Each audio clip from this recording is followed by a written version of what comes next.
jau no vasaras vidus es jums visu laiku solu, ka tūlīt mēs uztaisīsim meistarklasi, kuru vadīs Daira un stāstīs, kā taisīt foršu kompostu. Un nekāda mums nesanāk, Daira visu laiku ir aizņemta. Un tieši jums, visi, kuri gaidīja šo te video, patiesībā jūs meistarklasi gaidījāt. Mēs šobrīd uzfilmēsim jums video. Protams, tas nebūs 2 stundu garumā, kā tā ir meistarklasē, kurā jūs varat raustīt aiz rokas un visu kaut ko jautāt, bet tāpēc es jūs vietā uzdošu jautājumus. Man būs tikpat naivi jautājumi, kā visam normāliem cilvēkiem. Mīļo Daira, stāsti, lūdzu, vispirms izstāsti tā. Ir ļoti daudz dažādas versijas, kā veidot kompostus. Un tā beigās rokas nolaižās un ir tā sajūta, vienkārši stūrī samet kaut kā lielā čupā, uzber pašās beigās vai uzlēj virsū kaut kādu šķidrumu, kur rakstīts biokompostētājs, un mēs gaidām, ka tagad mums būs labā zeme gatava. Bet pašā, beigu rezultātā, tur ir tā, ka nekas nav sapuvis, nekas nav sadalījies, vai labākā gadījumā ir sapuvis, bet nekā laba tur vairs nav. Daira, tad lūdzu izstāsti būtību, kas ir tā, kādi procesi notiek šajā biokompostēšanās procesā un kurus mums noteikti jāievēro. Varbūt mēs dažādos traukos tā darām vai kaut kādās tvertnēs, bet kur ir tā pati būtība? Lūdzu izstāsti, un es tad jautāšu tev. Ja? Sarunāts. Tātad pirmkārt, es esmu savākus materiālus, kas nāk jebkurā mājasemniecībā. Vecie laksti, lapas, zaļa zāle, nogriezti vecie ziedi, kaut kādus tur stiebri noplūkti, kafija, olu čaumalis, dārzeņa atlikumi no virtuves. Kompostā mēs neizmantojam vārītas un ceptas lietas, jo tas pilinās tikai grauzējus un nebūs nekāds labais kompostēšanās process.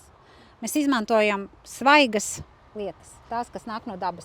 Pienu, kefīru? Nē, tas viss ir pārveidots produkts. Mēs tad izmantojam dārzeņu augļu atlikumus no virtuves, ja mēs runājam par virtuvi, olu čaumalis, kafiju. Jā, banāni, visas mizas, kas ir zaļš. Viss, kas nav termiski apstrādāts, ko mēs neesam vārījuši, cepuši, piens, sirs un biespiens, tās viss ir pārveidots jau lietas, ja? Jau pirmā atbilde, paldies. Jā. Pelni. Pelni strauji rada sārmainu vidi, izmaina šo vidas pH, un tas nepatīk sliekām un citām sīkbūtnēm, kas atrodas jūsu komposta kaudzē. Tāpēc kompostā pelnus mēs neizmantojam. Ja vēlaties, kaisam tās tad kā mikroelementu avotu uz augsnes plānā kārtā, tā kā miltiņus uz pannas, tur ātri viņi izraģē, vidas tā reakcija ilgstoši netiek izmainīta, tā kā ļoti krasi. Daira, vēl viens jautājums. Tad, kad mēs bijām domājuši šo meistarklasi, mums bija ļoti skaista ideja, kurā mums atvedīs skaistu kasti, koka kasti ar šķirbiņām un ražotājs, un mums būs tāda skaistā kompostkasti. Bet ne katrs tādu var uztaisīt, bet kompostu mēs varam katrs uztaisīt arī. Mēs esam izvēlējušies tādu ekspromptam pēkšņi izdomājumu netīšām, atradām tādu podošanas maisu, viņš elpojošs. Tu teici, ka tanī var izveidot. Es pat drusku sabrīnījos, ja? Ka tādā var izveidot. Viņš nebūs pa mazu tāds maiss? Atkarīgs jau no tā ir, cik daudz ir tavi izējas materiāli. Ja man to izējas materiāli ir tikai tik nedaudz, tad es kompostēju šādā vietā. Nevis atsakos vienkārši no kompostēšanās procesa. Ir 2 veidi kompostēšana. Karstā kompostēšana un augstā kompostēšana. Augstajā kompostēšanā mēs saliekam slāņus un viņš kompostējas krietni lēnāk. Tajā procesā neies bojā tev nezāļu stēklas. Tas nozīmē, šajā neies bojā? Šeit neies bojā, jo vienkārši tas apjoms ir par mazu. Karstai kompostēšanai ir nepieciešams, lai visa tev tā komposta kaudze, tā masa uzkarstus uz 60 grādiem. Bet tas ir iespējams tikai vasarā? Tagad tas varētu, pat cik ir ārs jau āra temperatūra diezgan vēsa. Tad ir jāskatās, es pieļauju, ka tas varētu arī nenotikt, jo naktī ļoti vēss tagad. Bet vasaras laikā, vasaras sākumā, visu sezonu, jā, noteikti. Un tad, ja mēs sakraujam apmēram vismaz to kubu, tad ja masa ir mitra, tad viņa strauji uzkarst pie 60 grādiem. tajā laikā nezāļu sēklas zaudē savu dīgtspēju. Viņas, teiksim, neuzsprākst, bet vienkārši zaudē savu dīgtspēju.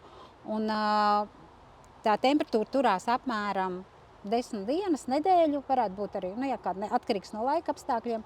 Bet ja viņa kāp krietni augstāk, ir jāpaskatās, tad viņa to kaudzi vienkārši nepieciešams ir mazliet pārjaukt, padzesēt tādā veidā. Bet principā, ja mēs šī uztaisīsim tādu kompostu, kurā nav aizgājušas tās nezāļu sēklas bojā, viens ir ravēt variants, ja?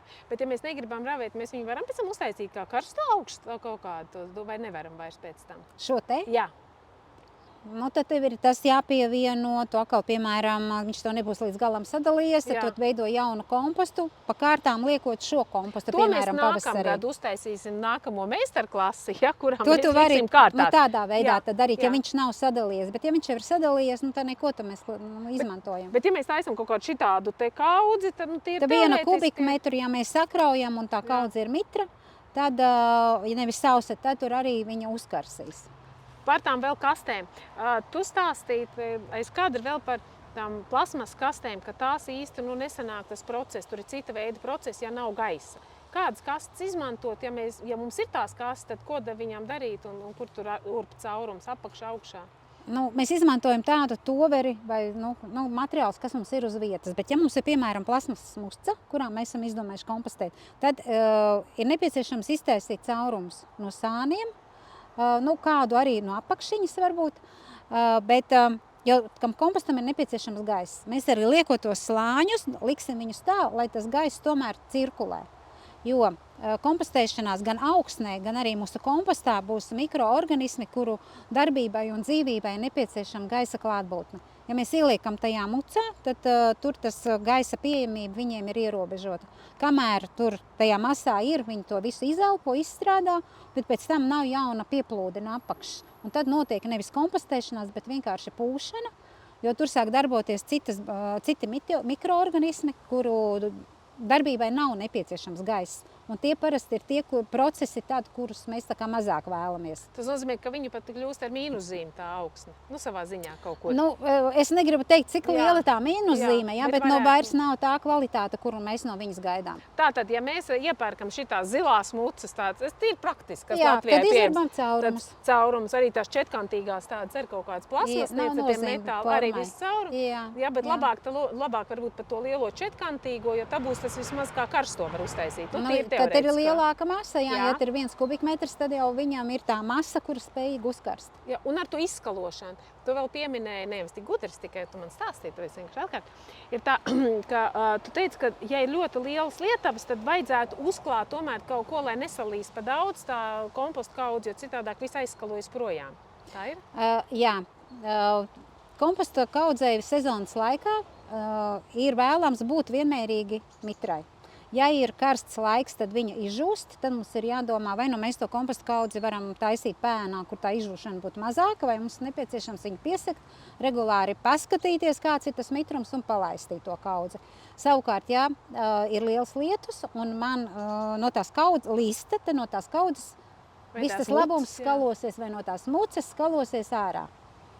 Un līdz ar to, jā, tad kaut ko vajag piesakt no virsmas. Uzmet vienkārši ties lietavās. Nevēlt mēs esam tagad paēniņā, un mūsu šī te mazā improvizētā kaudzīte taisīsim kārtiņas, ja? Jā, un mums šis maiss ir elpojošs, tāpēc es nekādus caurums no sānām viņā netaisu. Bet, ja man viņš nebūtu elpojošs, es viņus varētu iztaisīt caurumus no sāniem, kaut ko arī no apakšas, un tādi šo te maisu pielāgot manam kompostēšanas procesam.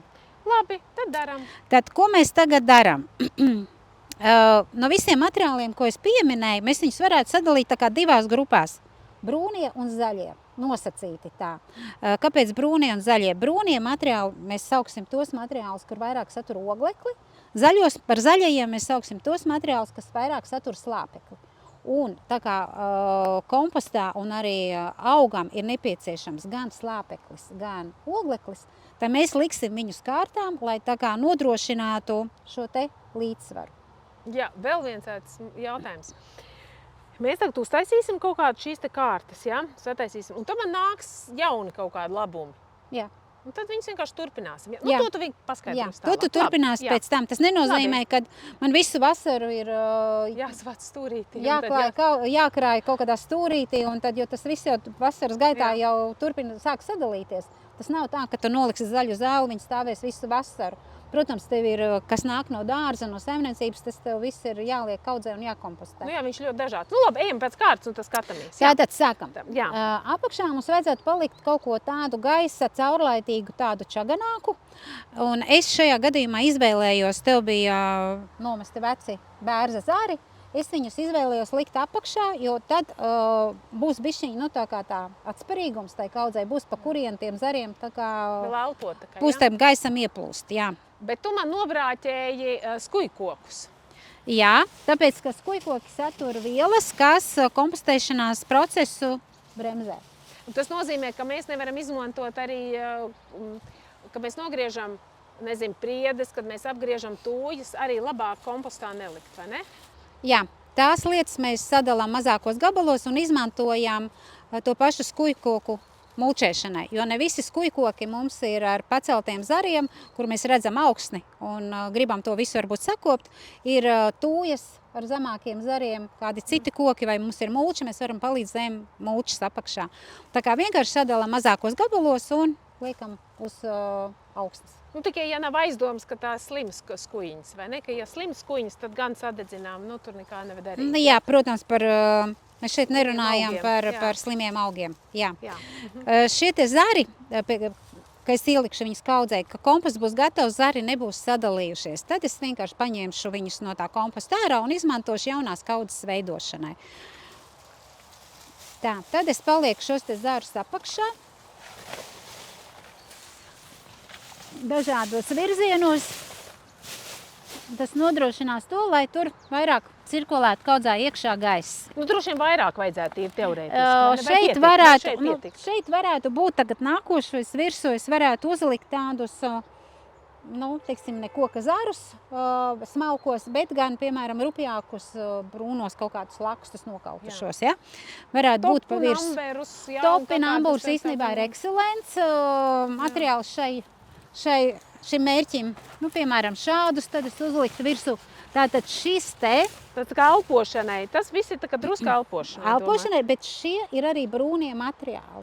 Jā. Tātad viss, kas ir auga atmirušās daļas, tas viss ir uzskatāms kā šādi brūnie laksti, lapas, tas viss ir uzskatāms par brūno materiālu. Tas oglekļa materiāls. Jā, pirmkārt, viņš jau pēc skata jau ir, brūnīgs. Man šis apzīmējums dara brūns. Brūns, jā, tātad oglekļa materiāls, ja brūnais materiāls. Zaļie materiāli visi jau pirmkārt ir tie, kas pēc skata izskatās zaļi, kā zaļa zāle, jā. Dārzeņu augļu miziņas, visi, kas nāk no virtuves, kad mēs apstrādājam dārzeņus tālākais gatavošanai. Pie zaļā materiāla ir pieskaitāmi arī kafijas biezumi. Viņi arī diezgan tā kā bagātīgi ar slāpekli. Tikko tu mums nojauca visu domu par brūno. Jā, tas ir tā kā vienīgais, visiem likumiem ir savi izņēmumi. Un šajā gadījumā tā ir kafijas biezumi, kas ir brūni, bet satur diezgan daudz slāpekli. Bet īstenībā zaļi.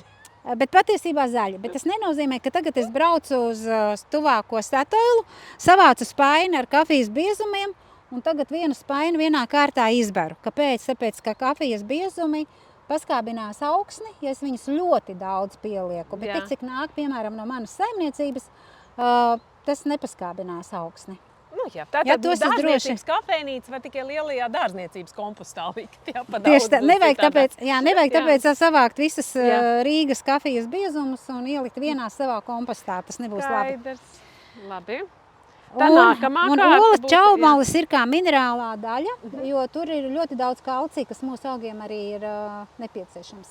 Tiešām, tiesa, ola čaumalis mēs būtu vēlams likt nevis šādas te mēs tiekšām, bet viņas tā kā maksimāli sasmalcināt. Kamēr tu runā, es varētu šitā smalcināt. Jā, tu varētu tā kā sasmalcināt bišķi, jā, jo smalkāks tas viss materiāls būs, jo ātrāk viņš pārvērtīsies tāds, ko augs viņu varēs tomēr arī paņemt. Nu jā, šitā vāk nav labi, jā, pa daudz. Un tā kā tad princips tāds, ka mēs liekam kārtām brūno, zaļo, brūno, Jā. zaļo, brūno, zaļo. Nu tā. Tagad bija tavs jautājums, nu, rudenī varbūt man tie materiāli ir daudzveidīgāki, ja, Jā. no visa kā pieejami. Vasaras gaitā varbūt mani tur kaut kas, ko es izravēju, mazliet kaut kādas auga atmirušās daļas, bet pārsvarā ir zaļa zāle, ko es jā. varētu kompostēt. Ko man darīt šādā situācijā? Ja jautājums, kādā veidā šo zāli tu iegūsti. Ja tu viņu nopļauj ar izskapti, tad tu viņu vari, piemēram, vienai daļai ļaut uz augsnes apvīst, tā kā pa daļai izžūt, un tad tu vari likt kārtām šo svaigo zāli un šo te, nu, teiksim, sienu.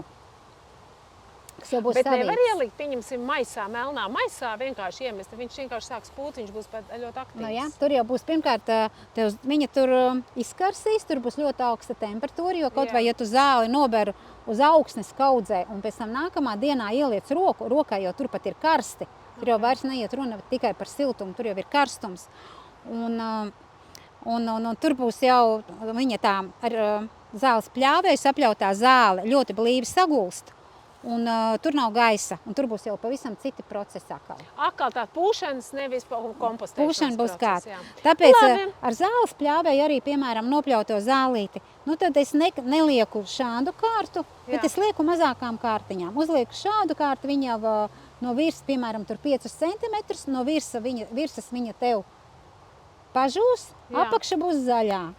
Un tad pēc tam atkal tu nopļaus un atkal tādu, nu, teiksim, kārtu, kas nav ļoti bieza, nu tie 5 centimetri, atkarīgs arī no laika apstākļiem. Un ko man ziemā darīt? Man būs tikai šitie te? Jā, ziemā tev ir tikai dārzeņa atlikumi, Jā. bet ziemā temperatūras ir zemākas, un tad tā kompostēšanās, protams, notiek pavisam citādāk, ja varētu teikt, ka viena daļa šo te dārzeņa atlikumu vienkārši gaida pavasari. Tad mēs vienkārši bērām tajā savā komposta vietā, un lai viņi gaida pavasari. Nu, skaidrs. Labi, taisam tālāk. Tātad tagad mums šeit būtu, es ieteiktu, tātad saliekam apakšā šos te zarus, Jā. uzliekam virsū tos rupjākos lakstus, un es jau mazliet uzkaisītu biokompostētāju. Jau pirmā kārtiņā, ja? Jā. Un, Uz šādu te lielumu, cik mums vajadzēs biokompostētājus tādus, nu, tīri teorētiski? kilograms uz kubikmetru. Šeit ir puskilograms. Jā. Nu, Kilograms uz kubikmetru. Jā. Nu, Bet, ja tu iekaisīsi vairāk, tas nebūs pasliktu. Ja? Tātad es šeit pārkaisu pāri biokompostētāju. Tā kā man šai kārtiņai, es teiktu, apakšējai kārtiņai vajadzētu būt tā kā uz 15 centimetriem. Mēs šeit tik daudz, protams, neielikām tos Tātad materiālus. 15. Pirmā kārta tā. Tā 15, 15, pēc tam jā. es uzlikšu, pa cik šī... Zari brūnie laksti 15 centimetri. Jā, Nākamā tad es lieku zaļo materiālu. Jā. Tā varētu būt šī te zaļā zāle. Tie būs arī dārzeņu atlikumi. Tas arī mums ir zaļais, jā. Tāda pirmā daļa mums bija 15 centimetri, otrā daļa zaļā masa ir arī 15, ja? Es viņu tādu arī liktu, tāpēc, ka šeit ir nesasmalcināta zāle, kas ir diezgan tāda, gaisīga čagana substance, līdz ar to es viņu liktu arī tādu pašu. Šitas ir šī izmērā. Ja būtu citi izmēri, tad arī, vai Jā, apmēram tas plus tam mīnus, nav ja? nozīme no Kad liksim kaudzes šito? izmēra. Kaudzes izmēra. Man šito gribas. Tu viņu kārtām arī var uzbērt Varbēt, šeit, ja? Ja man bet viņš neliec visu. Neliec Labi. visu. Nē, pa daudz, ja? Labāk Jā, jau tev, lai viņš tā labi. kā kārtiņam visam. Labi. Svarīga lieta ir visu samitrināt. Visās kārtās, kā uzliek Tu paskaties, jā, tu samitrini to kārtu. Jā. Nevajag tā, lai tur viss pludo, bet ir jāsamitrina. Labi. Pēc tam nāk tagad nākošais brūnais materiāls, ļoti lielisks ir lapas.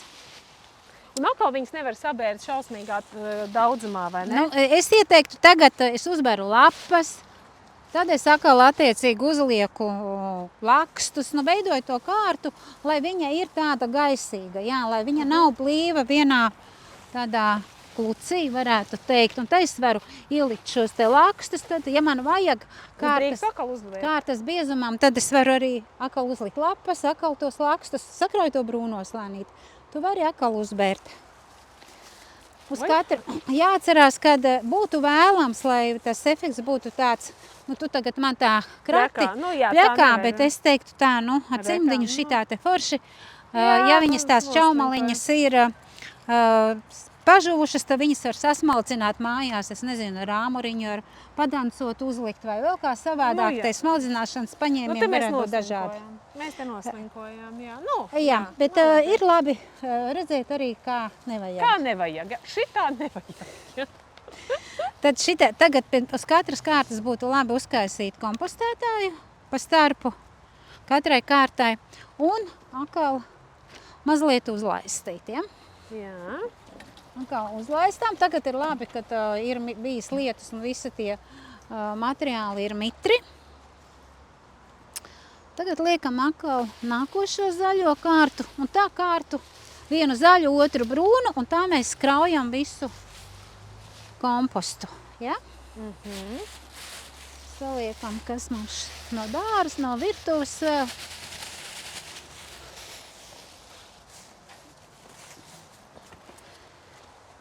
Mūsu kafijas biezumi.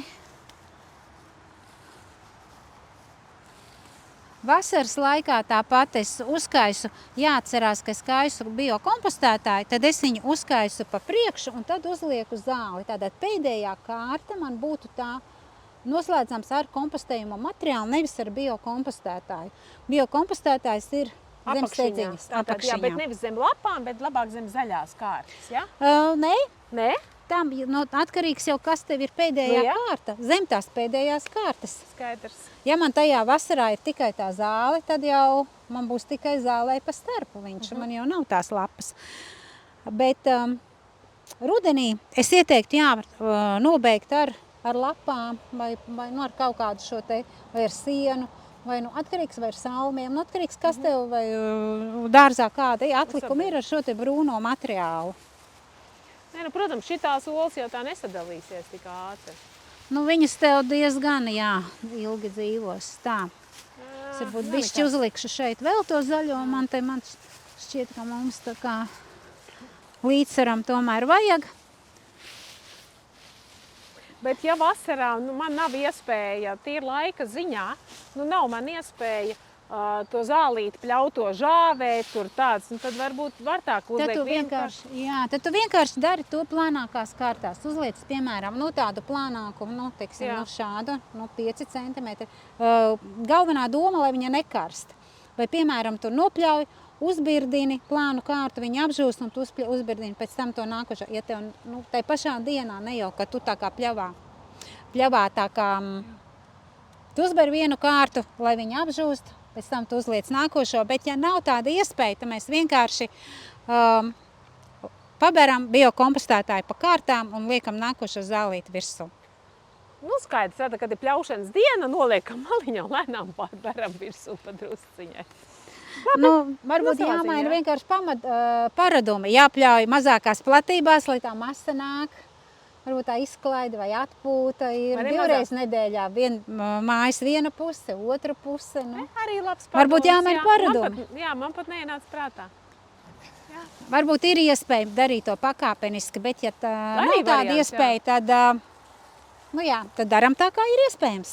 Tagad viss ravētais materiāls arī, vai ne? Zaļais, vai ne? Jā, šeit būtu arī viss, kas nāk. Bet sanāk tā, ka šajā, ja ir tā nekarstā komposta kaudze, tad saknes tomēr neizpūs. Ja? Tas ir... Vienas sezonas laikā noteikti nē. Nē, tad nezāļu saknes lielās vienas sezonas laikā noteikti neaizies postā. Bet, teikšu godīgi, pieredze ir ļoti dažāda, atkarīgs noteikti arī, cik daudz šīs te nezāļu saknes tajā kaudzē ir bijušas. Mana pieredze, kad gada laikā, tā kā no pavasara līdz pavasaram, tomēr vārpatu saknes, gārses saknes tomēr ir sadalījušās, tai kaudzē. Bet, tas ir droši vien atkarīgs arī no citiem tiem materiāliem, kas jums tām saknēm pa starp ir. Ja jūs vienkārši bērsiet tikai un vienīgi šīs te nezāles, tad iespējams, ka tas viss būs diezgan blīvi varbūt viņiem būs kāda pietrūks gaisa, pietrūks mitruma, un līdz ar to tas kompostēšanās process nebūs tādā tempā, kādā mēs to gaidām. Tā, tad liekam tagad atkal mūsu brūno materiālu. Es esmu dzirdējusi, ka pie šīs te komposta kaudzes materiāla tie, kur ir iemīlējuši trihodermi, arī tur viņu lai iekšā, lai viņš tur tā kā viss būtu pie viena, kad mēs ņemsim kompostu, lai mums tur visas tās tie labumi iekšā. Jā, protams. Var, jā? Jā, protams, to tu vari, un arī šajā te biokompostētāja kompozīcijā iekšā jau arī ir trihodermas sēne. Ir, jā. Tā kā, bet ja tu vēlies to darīt tā kā pastiprināti, tad to var darīt. Faktiski izmantojot šādu, viņš tā, tiksim, attālināti sauc biokompostētājs, bet patiesībā tās ir visi tie mikroorganismi, kas mums vajadzīgi pie stādīšanas visiem augiem, ko mēs, ja mums nav šāda te komposta, tad mēs viņus vienkārši ievadam bez maz vai atsevišķi, nu ja? Biokompostētāja sastāvā pirmkārt ir mikroorganisms, kas palīdz visai tai mastai sadalīties, bet daļa no tiem ir arī tie, kas ir nepieciešami mūsu augu veselīgai augšanai. Jā, tad, tā. Tā, skatos, ka man tagad jau materiāli iet uz beigām. Es gribētu nobeigt ar brūno materiālu. Tad tagad es izkaisīšu savus kafijas biezumus sev. Jā. Un uzlikšu zāli. Un tad zaļo materiālu, kas no man vēl te ir atlicis. Protams, kārtas mums nav tajā biezumā, vienkārši vairāk šeit ir uzskatāmība, mazāk ir tā kā 1:1, ja nav tā kā tie kārtu biezumi, kā mēs tagad gribētu ielikt. Nu, it kā, bet no otras puses, kad tu ravē, tev ir tik, cik viņš ir. Kad tu paēst tos zarus, tev ir tik, cik ir. Tu kādu laiku var paturēt blakām, ja? Nē, tiešām, tu viņus, arī ja tu viņu noliec tai kaudzei blakus, tad viņš jau sāk savu sadalīšanās procesu un mainās, ja? Kā es iepriekš jau minēju, zāle vairs nav zaļa, viņa jau pārvēršās par sienu. Bet vasaras laikā vienkārši es tagad uzkaisītu biokompostētāju un uzliktu tos materiālus virsū, kas man ir. Ja? Skatāmies no mūsu saimniecības, kas nu mums tur ir. Tā tad es uzliku zaļo, tagad kārtu es atkal pārkaisu pāri biokompostētāju, aplaistu.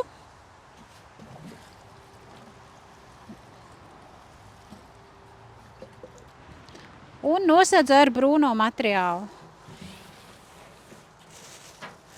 Kāpēc es pabeidzu tieši ar brūno? Drīkst es šo arī salikšu, ja? Jā, pieliec arī to, jā. Jā, labi. Kāpēc es viņu nosedzu tieši ar brūno? Tāpēc, ka es uzlikšu zaļu zāli, viņa jau tāpat no virsas arī, tomēr apžūs pārvērtīsies vairs ne par zaļu zāli, bet jau par brūnu zāli. Tāpēc, ja man nav, protams, šī brūnā materiāla, es varu nobeigt arī ar zaļo. Tas nav tā kā likums, kur nevar mainīt. Labi. Bet man labāk patīk nobeigt ar šo te brūno materiālu. Un tad, attiecīgi, lapas īstenībā ir, man viņas ļoti patīk, tāpēc, kad lapas smuki sagulst un izveido tādu tā kā vāciņu. Tāpēc, piemēram, man patīk arī apdobis mulčēt ar koku apdobis, mulčēt arī vai krūmas ar šīm te lapām. Ja viņas ir rudenī liktas, tad viņas paliek tur, kur viņa ir nolikta. Un pilda mulčas funkciju. Bet, ja es viņu uzlikšu pavasarī, tad tas nav nekas. Pirmkārt, viņa nesadalās, viņa netur mulčas funkciju, viņa netur mitrumu. Nezāles no apakšas aug ārā griezdamās. Vējš aizpūš viņas pa gaisu. Tā kā lapa vējā pavasarī viņa ir. Jā, tas nozīmē, ka mums vajag vēl vienu meistarklasu par mulčēšanu. Tas mulčēšana ir atsevišķs stāsts. Tad vēl noteikti ir jautājums par pūšiem āboliem, par mūmijām, kas karājās kokā. Ko darīt ar visu šo dārzā? Es zinu, ka cits ved bridītim uz mežu, arī ābols, ko nejaud apēst, cits ved bridītim uz mežu. Es viņus kompostēju, bet, protams, ne jau tā, ka es sabaru šādu te kaudzi un kompostēju. Tur atkal ir jāievēro tas zaļais brūnais likums tajā kompostā. Bet šīs te mūmijas, viņas var sakompostēt, viņām vienkārši nevajag atstāt kaut kur augstnes virskārtā, lai viņa pēc tam tās sporas lido pa gaisu. Ja mēs viņas ieliekam iekšā, kaut kur apakšā zem augsnes, tad arī šeit biokompostētājā esošie mikroorganismi ar to visu tiek galā. Bet tādā plānā arī tur pa dažu kā tādā kārtiņā var vienā vai ne? Tur ir vienkārši vajag... Ābols, piemēram? Jā, Nu jā, es šeit, piemēram, būtu uzbērus, nu, piemēram, šī tik daudz tā ābols, vienu kārtu. Te es atkal liktu brūno. Es ielieku šeit to biokompostētāju, kas tiek ar visu to bagātību galā. Un tā kā ir ievērots brūnais, zaļais likums, tad tur viss būs tāds, kā tam jābūt. Tā, un visu es pārkaisu tātad pāri ar šīm te lapām. Tas zināmā mērā arī, ja lietas līs, tad arī viņu no karstas saules pasargās vasarā. Un, ja lietas līs, tad arī viņš tā kā, nu tā fēni viss izdalīsies. Un pieņemsim, nu tagad mēs esam sataisījuši, ja, bet man jau dzīve neapstājās. Atkal būs sadzīves atkritumi, vispārējais atkal būs tāda, tad mēs varam taisīt nākamās kārtas. Tu droši var kārtot virsū, jo šeit jau vēl tas maiss nav piepildīts. Tieši tā. Tā kā droši uzkaisam biokompostētāju, liekam nākošo kārtu virsū. Ja man nav vienā reizē jau vesela kārta, tas nekas, es vienkārši zinu, kad man bija pēdējā kārta, tā kā man ir uzlikt atkal nākošā kārta apmēram šitik daudz pa starpu, vienkārši paber iekšā. Nu Vai tev ir vēl kāds jautājums par kompostēšanu, ja tu jau esi gatava darbam? Es jau esmu gatava darbam, un noteikti jautājumam būs tad, kad es to sākšu darīt. Tas ir parasti normāls process. Jā, un noteikti būs tie jautājumi arī man, tāpēc mēs noteikti, ko daram? Jums ir jautājumi, rakstiet apakšā. Uzreiz mēs viņus neatbildēsim, bet mēs viņus apkoposim un varbūt uztaisīsim pēc tam atsevišķu atbildi, apkopojot visus šos te jautājumus. Jo katram atsevišķi atbildēt ieslīgt diskusijās būs ļoti grūti. Jā, bet rakstam noteikti apakšā jautājumus. Tie ir ļoti mums vērtīgi, ļoti nozīmīgi, jo katrs jautājums parāda, ka ir vēl kur precīzāk izstāstīt un varbūt arī kaut ko tādu ļoti būtisku mēs esam palaiduši garām. Jā, un interesanti. Vēl viens moments. Mums dārzā tiešām ir, mūsu dārzniecībā šo pavasaru bija diezgan liels zaudējums. Bija daudz jāmet ārā tie augi, kas nav pārziemojuši. Tās ir saknes un vispārējo zāriņu un vispārējais tāds. Mums tādā lielā kaudzēja sakrauts. Mums nav tur virsū likt ne biokompostētāji, nekas vienkārši liela, haotiska kaudze. Pavisam, nezinu tāds, protams, tur tas nekas nav kārtīgs, te nav nekāda šīs te kārtas iespējams, ja, un man nav iespēja arī cilvēku ziņā un naudas ziņā tagad kādu ņemt, un man tagad tur traktoris tur taisīs viss tāds. Tik cik vīriņš kaut ko palīdzēs. Kā tev liekas, ko man darīt ar to kaudzi? Kā man druscītiņi, mēģināt kaut kā savest viņu kārtībā? Pirmkārt, nenobeigt vīriņu un nelikt viņam to visu pārkrāmēt. Jā, labi. Otrakārt, pažēlot mazliet viņu. Otrakārt, mēs varam vienkārši kaudzē iztaisīt caurumus ar grābekļa kārtu, ar lauzni, ar kaut ko tādu. Izduram šos te caurumus. Un biokompostētājs ir pieejams arī šķidrā formā. Tas tikai pie tevis uz vietas bioefektā, tas ir paspēja, jā, viņu var nopirkt mūsu internetu veikalā un arī mūsu veikalā Salaspilī. Un pagatavojam darba šķīdumu, atšķaidot ar ūdeni. Šajā gadījumā tā kā ir atkal tāds process, kur grūti ir saprast, cik kaudze ir mitra. Un tad es teiktu tā, uztaisām viņu litru uz leikānu, uz 10 litriem, ielaistam iekšā tajos caurumos un skatāmies, ja to kaudzi ir nepieciešams samitrināt, tad vēl no virses ar ūdeni samitrinām. Bet man būtu jāpārklāj kaut kādu melnu plēvi, kaut kā, tur. Šeit nav tas, kad ir ar melnu, baltu, zilu vai sarkanu. Galvenā ideja ir pasargāt kaudzi no izžūšanas vai no pārlieku lielas samirkšanas. Jā, es kāpēc pa melnu kaut piesaujas saulīti, būs karstumiņš un kaut kā tādu. Ja tev patīk šī melnā vai arī gribās viņu tā kā padarīt mazāk uzkrītošu, tad var, bet tad es izmantotu to, kas ir nevis parastā plēve, bet geotekstils šis te kas ir mazliet elpojošs, kas ļautu tomēr mazliet iet cauri mitrumam, nokrišņu, un arī viņš tā kā būtu elpojošs, lai atkal tu viņu nenosēdz tādu un nenosmacē to kaudzi. Un savukārt, ja tu esi uzlikusi un tu vienā jaukā dienā paskaties, ir par sausu, es ar šļūteni ar leikanu neskriešu, tad pavaktēju to lietu smākoni un tajā dienā tu atsēdz to kaudzi vaļā.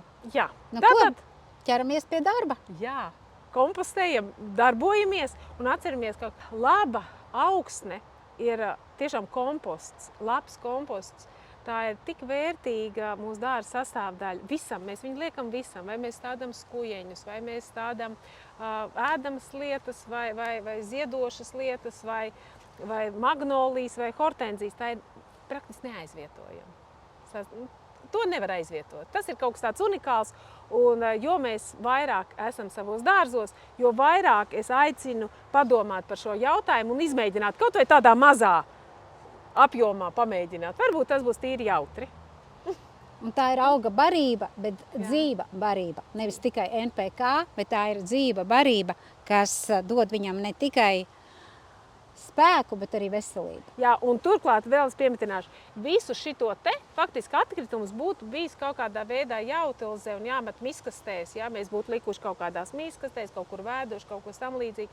Tie ir mūsu atkritumi, mūsu pašu sadzīves rezultāts. Un mēs viņu varam padarīt par augsni. Kas var būt jaukāks? Un es teiktu, ja jums ir kāda ļoti sāpīga lieta, vai arī ļoti priecīga lieta, tad droši dalieties ar mums, jo mēs priecāsimies par jūsu panākumiem. Jā. Un būsim priecīgi, ja varēsim palīdzēt arī grūtākā brīdī. Jā, un ja jums ir kaut kas izdevies, noteikti atsūtiet vai uz bioefektu, vai uz Dārzemes saules. Kā jums sanāk labāk kopā ar mums dzīvot un rūpēties par saviem augiem un dārziem. Un uz tikšanos atkal kādā no mūsu vai nu meistarklasēm šeit, vai video pasākumos.